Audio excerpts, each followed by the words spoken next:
Let's inhale some hydrocarbons and talk about my Initial thoughts. Not-Morn. Initial thoughts.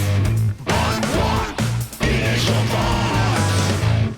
Hey Trekkies, we're here to talk about Discovery, Season 4, Episode 11, Rosetta. I've got a DMA worth of spoilers to talk about if that's not what you're here for. I'm really not super impressed after watching Picard first today and seeing what might have been the best modern Trek episode to date. And then watching this episode that does the bare minimum to move the season plot forward. This progression in tiny steps is getting old. We get an immediate like for Grudge. I was getting concerned since we hadn't seen the Queen in a minute. Though just when I was about to praise the show for having Burnham start with a captain's log to catch us up as opposed to pure exposition. But this goes on way too long, and it's things we should have organically been told on the bridge by the various stations.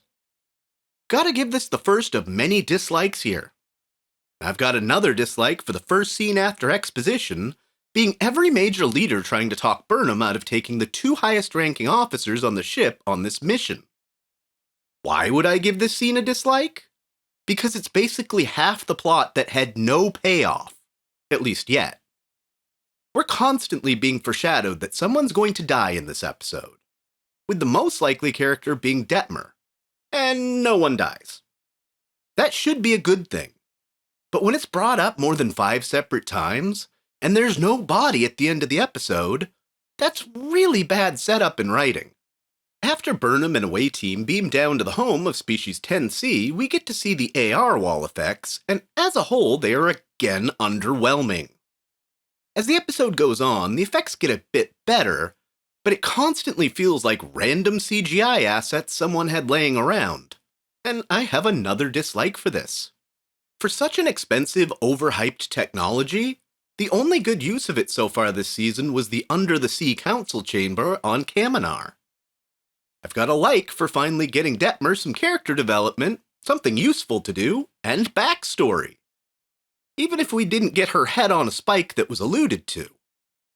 I've got a like for our mission specialist's word game. 3D crossword looks pretty cool. However, I have a dislike so far for wasting this incredible actor's time to do nothing but tell nerd jokes and have no actual bearing on the plot.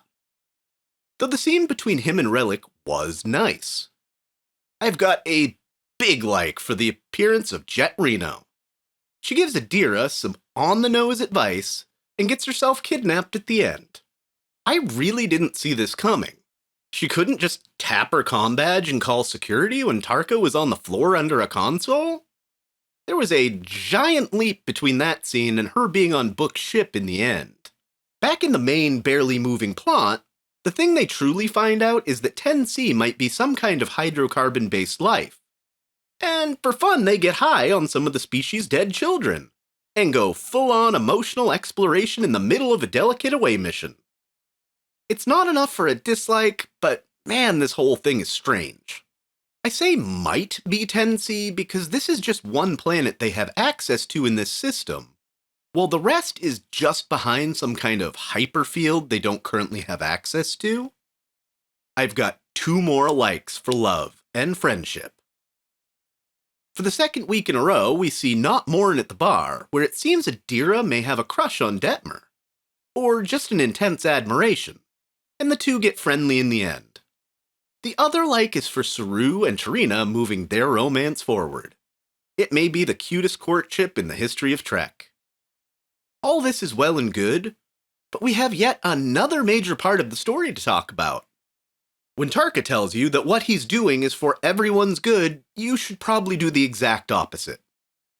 He convinces Book to storm Discovery and hide on board to conduct covert exercises for reasons that are still semi-unclear to me. This whole thing with Book and Tarka doesn't really make much sense in the context of the overall plot anymore. They did their thing. They became Federation fugitives, and now they're still here. But the writers can't actually feed us a primary narrative in any well-paced amount of time. And for this, they're getting a dislike from me. The best compliment I can pay this episode is that it's better than a previous episode this season, Stormy Weather. where they literally fought against nothingness. Hard to be mad at an episode that starts with grudge and ends with Tig, but wow, I just don't know how I just watched the best episode of Modern Trek in Picard's Season 2 premiere, and then this was one of the worser ones here in Disco. It's all over the place. We played up killing Detmer, or someone, and we didn't kill Detmer.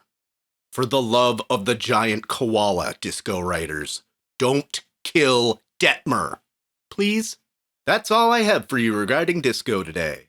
If you haven't, check out my review of Picard's Season 2 opener that I have very big praise for. Thanks for watching, and fly good! I've been your host, Dustin Wing.